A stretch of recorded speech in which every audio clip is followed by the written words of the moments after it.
Light Track on rakendus, mis näitab meile, kust kohast päike paistab. See võib niimoodi välja öelduna tunduda üsna triviaalne. Fotograafide jaoks aga, kes pildistavad oma pilte õues, näiteks maastikufotograafid, arhitektuurifotograafid, isegi portreefotograafid, kes pildistavad portreesid õues, nende jaoks on see aga väga-väga oluline informatsioon. Light Track rakenduse vaate võib jaotada tinglikult 4 ossa.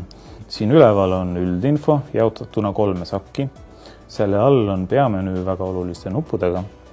Keskel on satelliitkaart, kuhu kuvatakse valguse langemise nurgad ja siin all on slaider, kus saab muuta hetke kellaaega.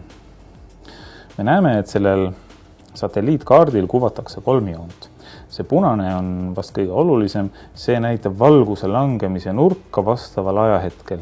Nii et kui ma seda slaiderit siin liigutan, siis ma näen, kust poolt paistab päike 10. augustil vastaval kellaajal. Sinisega on tähistatud päikese loojumise nurk. Seega umbes kell 21.15 loojub päike täpselt selle nurga alt. Ja kollasega samamoodi on tähistatud päikese tõusmise nurk ehk tõusmise koht. See tähendab, et umbes 5.25 tõuseb päike täpselt selle nurga alt. Lisaks päikesekiirte horisontaalsele langemisnurgale on fotograafi jaoks oluline ka see, kui kõrgel päike vastaval ajahetkel maapinnast on. Sellest saab fotograaf aimu siin all kuvatavate väärtuste alusel. Nagu näeme, siis päikese nurk maapinnast aina tõuseb ja mingil hetkel hakkab taas siis langema kuni loojumiseni. Parema ülevaate võib-olla annavad sellest kõrgusest maapinna suhtes siin üleval olevad teises sakis olevad graafikud. Siin näidatakse seda sama päikese kõrgust maapinnast siis graafikute abil. Ja kõige viimases sakis on siis asi eriti puust ja punaseks tehtud. Siin kuvatakse siis fotograafile ka varju pikkus vastaval ajahetkel.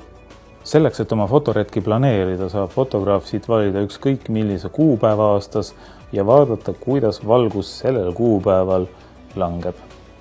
Loomulikult saab ta siit valida ka ükskõik millise asukoha maailmas, olgu selleks siis praegu Tallinn, ja selle koha, mis talle siis on pildistamisele eriti meeldima hakanud, saab ta salvestada hilisemaks vaatamiseks.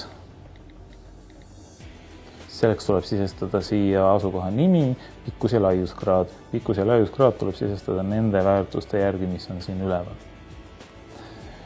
Juba salvestatud kohti saab avada siit location menüüst.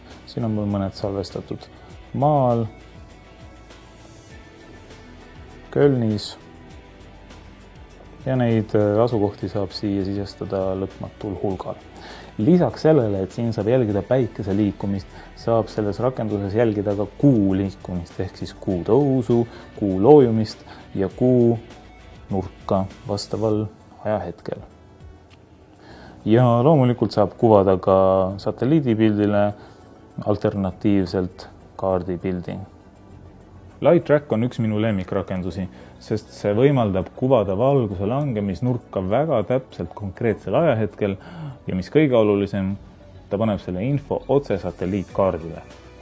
Light Track on tasuline rakendus. See on saadaval iPhone'ile ja iPadile 4,49 € eest ja tegelikult on see saadaval ka Android-seadmetele pisut vähema 3,99 € eest. Miks Android oma on odavam? No teadjad teevad rääkida, et Androidi rakenduses on natukene vähem funktsionaalsust.